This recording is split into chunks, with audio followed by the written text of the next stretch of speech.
আসসালামু আলাইকুম। Welcome back to my channel baking with জান্নাত।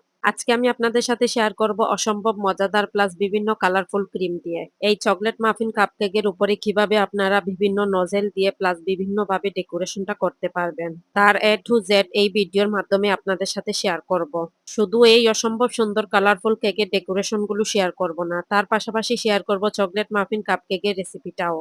তাই আপনাদেরকে একটাই রিকোয়েস্ট করব, ভিডিওটা স্কিপ না করে সম্পূর্ণ ভিডিওটা ডিটেলস ভাবে দেখার অনুরোধ করব। আশা করব এই ভিডিওর মাধ্যমে আপনারা অনেক কিছুই শিখতে পারবেন ইনশাল্লাহ। আর প্রতিটা কেকের ডিজাইনটা আমি অন্যরকম করার চেষ্টা করেছি। এই ছোট্ট কিউট কিউট কেকের মধ্যে অসম্ভব সুন্দরভাবে কেকের ডেকোরেশনটা করেছি। আলহামদুলিল্লাহ, এই কেকগুলো আমার অর্ডারের ছিল। আমার প্রতিটা ভিডিওতে আপনাদের জন্য টিপস এন্ড ট্রিক্স সহ শেয়ার করার চেষ্টা করি। আশা করব আমার আজকের এই ভিডিওটা আপনাদের অনেক উপকারে আসবে এবং অনেক কাজেও দিবে। যারা এই ভিডিওটা ফেসবুক থেকে দেখছেন, প্লিজ আমার ছোট্ট ফেসবুক পেজটা ফলো দিবেন, ভিডিওতে লাইক ও ভিডিওটা বেশি বেশি করে শেয়ার করে দিবেন যাতে অন্যরাও এই ভিডিওটা দেখার সুযোগ পায়। তার পাশাপাশি আমার ইউটিউব চ্যানেলটাও সাবস্ক্রাইব করে রাখবেন। কথা না বাড়িয়ে চলুন তাহলে রেসিপিটা শুরু করা যাক। প্রথমে চকলেট মাফিন কাপকেকের বেসটা তৈরি করে নেব। শুকনো উপকরণগুলো ছেলে নেওয়ার জন্য বাটির উপর একটি চালনি নিয়েছি। চকলেট মাফিন কাপকেকের জন্য প্রথমে ময়দা লাগবে 2 কাপ। প্রথমে ময়দা 1 কাপ নিয়ে আবারও আরেক কাপ ময়দা নিয়েছি। বেকিং এর জন্য অবশ্যই ভালো মানের প্রোডাক্টগুলো ব্যবহার করার চেষ্টা করবেন। 2 কাপ ময়দা থেকে আমি 4 টেবিল চামচ ময়দা উঠিয়ে নিচ্ছি। আর এই 4 টেবিল চামচ ময়দার অভাব পূরণ করার জন্য 4 টেবিল চামচ কোকো পাউডার দিয়ে দিচ্ছি। বেকিং পাউডার দিচ্ছি 2 চা চামচ। প্রথমে 1 চা চামচ বেকিং পাউডার এড করে আবারও আরেক চা চামচ বেকিং পাউডার এড করে নিচ্ছি। ভ্যানিলা পাউডার দিচ্ছি 1 চা চামচ। ভ্যানিলা পাউডারের পরিবর্তে ভ্যানিলা এসেন্সটাও ব্যবহার করতে পারেন। লবণ দিচ্ছি 1 চিমটি।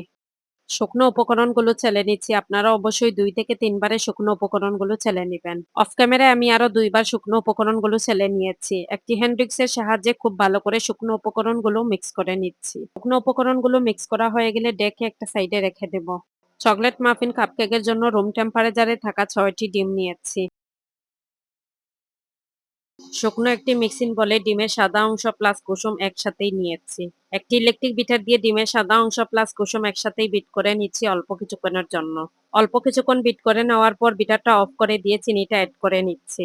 চিনি দিচ্ছি 1 কাপ। চিনিটা আমি 3 থেকে 4 বারে এড করে নিব। 3 থেকে 4 বারে চিনিটা এড করলে এতে করে খুব সহজেই চিনিটা পারফেক্ট ভাবে ডিমের সাথে মেল্ট হয়ে যায়। আর ডিমের সাথে চিনিটা একবারে এড করে নিলে দেখা যায় চিনিটা পারফেক্ট ভাবে মেল্ট হতে চায় না, প্লাস চিনিটা মেল্ট হতেও অনেকটাই টাইম লাগে। তাই ধাপে ধাপে চিনিটা এড করে নিবেন। বিট করতে করতে যখন দেখবেন ডিমের কুসুমের কালারটা চেঞ্জ হয়ে আসছে প্লাস চিনিটাও পারফেক্ট ভাবে মেল্ট হয়ে যাচ্ছে, তখন বিটারটা অফ করে দিবেন। আর এই তো দেখতে পাচ্ছেন বিট করতে করতে ডিমের কালারটা কেমন চেঞ্জ হয়ে আসছে। বিটারটা অফ করে দিয়ে এই পর্যায়ে তেলটা এড করে নিচ্ছি। আপনারা চাইলে সমপরিমাণ এখানে বাটারটাও এড করে নিতে পারেন। তেল দিয়েছি 1 কাপ। চকলেট ইমালশন দিচ্ছি 1 চা চামচ। আপনারা অবশ্যই চকলেট ইমালশনটা দেওয়ার চেষ্টা করবেন। চকলেট কেকের মধ্যে চকলেট ইমালশনটা ব্যবহার করলে দেখা যায় চকলেট কেকের মধ্যে অনেক সুন্দর একটা স্মেল আসে। তেল প্লাস ইমালশনটা ব্যাটারের সাথে এড করে নেওয়ার পর আবারও অল্প কিছুক্ষণের জন্য বিট করে নিচ্ছি। আর যখনই দেখবেন ব্যাটারের সাথে তেল প্লাস ইমালশনটা মিক্স হয়ে গেছে তখনই বিটারটা অফ করে নিতে হবে। আগে থেকে ছেলে রাখা শুকনো উপকরণগুলো এখন ব্যাটারের সাথে এড করে নিচ্ছি। বিটারের কাঠা দিয়ে ফোল্ডিং মেথডে এক পাশ থেকে হাতটা গড়িয়ে গড়িয়ে আমি শুকনো উপকরণগুলো মিক্স করে নিচ্ছি। আর এই সময় কিন্তু খুবই আলতো হাতে আস্তে ধীরে এই কাজটা করে নিতে হবে। আসলে ভিডিওটা অনেক বড় হয়ে যাবে তাই আমি ভিডিওটা ফাস্ট করে দিয়েছি। কিন্তু আমি খুবই আস্তে ধীরে প্লাস আলতো হাতে এই শুকনো উপকরণগুলো ব্যাটারের সাথে মিক্স করে নিচ্ছি। আর ব্যাটারের সাথে শুকনো উপকরণগুলো কিন্তু ধাপে ধাপে এড করে নিতে হবে। ব্যাটারের সাথে শুকনো উপকরণগুলো কিন্তু একসাথে এড করা যাবে না। এতে করে যখন ব্যাটারগুলো মিক্স করবেন তখন কিন্তু শুকনো উপকরণগুলো দলা পেকে যেতে পারে। আর শুকনো উপকরণগুলো ব্যাটারের সাথে মিক্স করে নেওয়া কিন্তু খুবই ইম্পর্টেন্ট একটা পার্ট। ব্যাটারের সাথে শুকনো উপকরণগুলো মিক্স করার সময় কিন্তু এক পাশ থেকে হাতটা ঘুরিয়ে ঘুরিয়ে মিক্স করে নিতে হবে। ব্যাটারের সাথে শুকনো উপকরণগুলো মিক্স করার সময় যদি হাতটা উল্টাপাল্টা ঘোরান তাহলে ব্যাটারের ফোমি ভাবটা নষ্ট হয়ে যাবে, স্পঞ্জি ভাবটা থাকবে না। এই তো একটি স্প্যাচুলারের সাহায্যে বরাবরের মতো ব্যাটারগুলো উপর নিচ করে নিচ্ছি যাতে ব্যাটারের নিচে যদি কোনো শুকনো উপকরণগুলো লেগে থাকে তাহলে মিক্স হয়ে যাবে। আর এই তো ব্যাটারের ঘনত্বটা কেমন হয়েছে হয়তো লক্ষ্যই করেছেন। কাপকেক মোল্ডের মধ্যে তেল ব্রাশ করে কাপকেকের লাইনারগুলো কাপকেকের মধ্যে দিয়ে দিচ্ছি। আপনারা এই কাপকেকের লাইনারগুলো যেকোনো বেকিং আইটেমের দোকানে পেয়ে যাবেন। প্রথমে কাপকেকের মধ্যে মেজারমেন্ট কাপের 1/4 কাপের ব্যাটার নিয়ে কাপকেক মোল্ডের মধ্যে দিয়েছি। দ্বিতীয়বারের মতো 1/4 কাপ দিয়ে আবারও অল্প কিছুটা ব্যাটার দিয়েছি। আর একইভাবে আমি কাপকেক মোল্ডের মধ্যে বাকি ব্যাটারগুলো ঢেলে নিয়েছি। ব্যাটারগুলো মোল্ডের মধ্যে ডালার পর মোল্ডগুলো ট্যাপ করে নিচ্ছি যাতে ব্যাটারের ভিতরে কোনো ধরনের লাম্পস না থাকে। কেকগুলো আমি ওভেনে বেক করে নিব। আপনারা চাইলে কেকগুলো চুলায়ও বেক করে নিতে পারেন। আর ওভেনে থাকা অবস্থায় আপনারা দেখতেই পাচ্ছেন হয়তো আমার কেকগুলো কতটা পারফেক্ট প্লাস কতটা সুন্দরভাবে ফুলে উঠেছে। মাশাআল্লাহ, মাশাআল্লাহ। পারফেক্ট মেজারমেন্ট ফলো করলে ইনশাআল্লাহ আপনারাও এইরকম কাপকেকগুলো তৈরি করতে পারবেন। একইভাবে প্লাস সেম প্রসেসে আমি বাকি কাপকেকগুলোও তৈরি করে নিয়েছি। ওভেন থেকে কেকগুলো বের করার পর কেকগুলো পুরোপুরি ঠান্ডা করে নিয়েছি। কাপকেকগুলো পুরোপুরি ঠান্ডা হয়ে নেওয়ার পর আপনাদেরকে দেখিয়ে দিচ্ছি কাপকেকগুলো কেমন হয়েছে। কাপকেকগুলো অনেক স্পঞ্জি প্লাস সফটও ছিল। আপনাদেরকে কাপকেকটা ভেঙে দেখাচ্ছি কাপকেকের ভিতরের অংশটা কেমন হয়েছে। কাপকেক ভিতরের অংশটাও কিন্তু অনেকটাই বেশি ফ্লাফি ছিল। এর প্রতিটা পার্ট আপনারা ফলো করবেন এইরকম কাপকেকগুলো আপনারাও তৈরি করে নিতে পারবেন। ৪ টা বাটিতে আলাদা, আলাদা করে কিছুটা ক্রিম নিয়েছি। এই আলাদা, আলাদা বাটির ক্রিমগুলোর মধ্যে আমি কালার এড করব। রেডম্যান ব্র্যান্ডের রেড ফুড কালার নিয়েছি আর ক্রিমের সাথে রেড ফুড কালার কয়েক ফোঁটা এড করছি। আর ক্রিমের সাথে এই রেড কালার কয়েক ফোঁটা এড করলে ক্রিমের মধ্যে খুব সুন্দর একটা পিঙ্ক কালার চলে আসে। ক্রিমের সাথে কালারটা মিক্স করার সময় খুবই আলতো হাতে প্লাস আস্তে আস্তে হাতটা ঘুরিয়ে ঘুরিয়ে ক্রিমের সাথে কালারটা মিক্স করে নিতে হবে। ক্রিমের মধ্যে রেডম্যানের পার্পল কালার দিচ্ছি 2 ড্রপ। আর ক্রিমের সাথে পার্পল কালারটা এড করার পর আবারও একইভাবে স্প্যাচুলারের সাহায্যে ক্রিমের সাথে কালারটা আবারও মিক্স করে নিচ্ছি। রেডম্যানের কমলা কালার দিয়েছি কয়েক ফোঁটা। কালারটা এড করার পর আবারও স্প্যাচুলারের সাহায্যে মিক্স করে নিচ্ছি। আর এই বাটির ক্রিমগুলো দিয়ে আমি কাপকেকগুলো ডেকোরেশন করে নিব। ক্রিমের সাথে কালারগুলো মিক্স করার পর হয়তো আপনারা স্কিনে লক্ষ্যই করেছেন ক্রিমগুলো কতটা পারফেক্ট ভাবে স্টিপ আসছে। ক্রিমের সাথে কালারটা মিক্স করার সময় স্প্যাচুলারের সাহায্যে হাতটা আস্তে আস্তে ঘুরিয়ে ঘুরিয়ে ক্রিমের সাথে কালারটা মিক্স করে নিবেন। তাহলে দেখবেন ক্রিমটা স্টিপ থাকবে। আর উল্টাপাল্টা হাতটা ঘুরিয়ে যদি ক্রিমের সাথে কালারটা মিক্স করেন তাহলে দেখবেন ক্রিমটা খুব সহজেই গলে যাবে। হাফ কাপ পানির সাথে ৩ টেবিল চামচ চিনি দিয়ে সুগার সিরাপটা তৈরি করে নিয়েছি। সিলিকনের ব্রাশের সাহায্যে কাপকেকের মধ্যে আমি একইভাবে সবগুলো কাপকেকের মধ্যে সুগার সিরাপ দিয়েছি। কাপকেকগুলোর মধ্যে সুগার সিরাপটা দেওয়ার পর পাইপিং ব্যাগে ক্রিম ঢুকিয়ে একটি গোলাপ নজেল দিয়ে আমি কেকের উপরে ডিজাইনটা করে নিচ্ছি। গোলাপ নজেলটা দিয়ে কেকের পুরো সাইডে এইভাবে পাপড়িটা করে নিচ্ছি। গোলাপ নজেলটা দিয়ে আমি কিভাবে কেকের মধ্যে ডিজাইনটা করে নিচ্ছি আপনারা স্কিনে ভালো করে লক্ষ্য করে বুঝে নিবেন। আসলে আপনাদেরকে মুখে বলার চাইতে আপনারা স্কিনে ভালো করে লক্ষ্য করুন তাহলে আপনারা বুঝতে পারবেন আমি এই ডিজাইনটা কিভাবে করেছি। রোজ নজেল দিয়ে যে কাপকেকের মধ্যে পাপড়িগুলো দিয়েছি একটা পাপড়ি শেষ হওয়ার পরে আরেকটা পাপড়ি শুরু করতে হবে। একইভাবে আমি এইভাবেই পুরো কেকটা ডেকোরেশন করে নিয়েছি। আর এই তো অলমোস্ট আমার কেকের মধ্যে ডিজাইনটা করা হয়ে গেছে।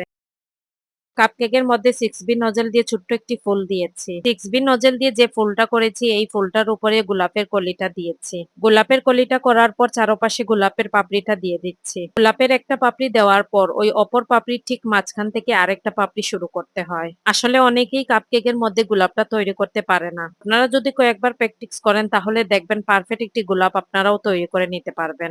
বেশি বেশি করে কিন্তু গোলাপটা ট্রাই করতে হবে তাহলে দেখবেন এইরকম একটা অসম্ভব সুন্দর গোলাপ আপনারাও তৈরি করে নিতে পারবেন খুব সহজেই। গোলাপটা কিন্তু ১-২ দিন ট্রাই করলে হয়ে যায় না। বাসায় কিন্তু বেশি বেশি করে প্র্যাকটিস করতে হবে।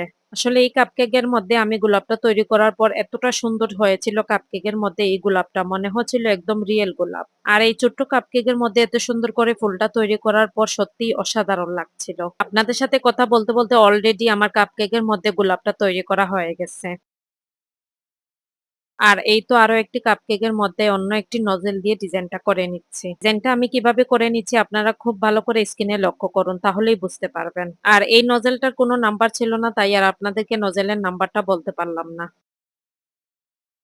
এই কাপকেকের উপরে স্টার নজেল দিয়ে ডেকোরেশনটা করব। একটি পাইপিং ব্যাগের মধ্যে হোয়াইট এবং পার্পল কালারের ক্রিম ঢুকিয়ে নিয়েছি।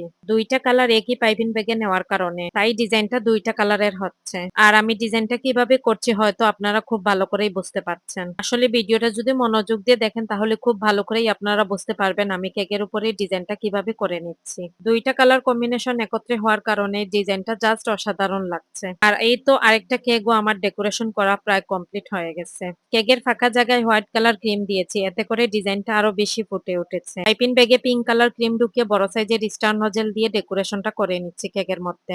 আর এই নজেলটা দিয়ে কেকের মধ্যে সুন্দর করে হাতটা ঘুরালেই কিন্তু এই অসম্ভব সুন্দর ফুলটা হয়ে যায়। বড় সাইজের স্টার নজেলটা দিয়ে অন্য একটা কাপকেকের উপরে আবারও ডেকোরেশনটা করে নিচ্ছি। পাইপিং ব্যাগটা ধরে হাতের ব্যালেন্সটা রেখে এই ডিজাইনটা করে নিচ্ছি। আর কিভাবে করছি হয়তো আপনারা বুঝতেই পারছেন। খুব সহজেই আরো একটা কাপকেকের ডেকোরেশনটা খুব ইজিলি খুব সুন্দরভাবে তৈরি হয়ে গেল। অন্য আরেকটা কাপকেকের উপরে 6B নজেল দিয়ে আমি এই কাপকেকের ডেকোরেশন করে নিচ্ছি। আসলে প্রতিটা কাপকেকের ডেকোরেশনটা যদি আপনাদের সাথে শেয়ার করতে যাই তাহলে ভিডিওটা অনেক বেশি বড় হয়ে যাবে। তাই কিছু সময় ভিডিওটা স্লো রেখেছি এবং ভিডিওটা ফাস্ট করেও দিয়েছি কিছুটা সময়।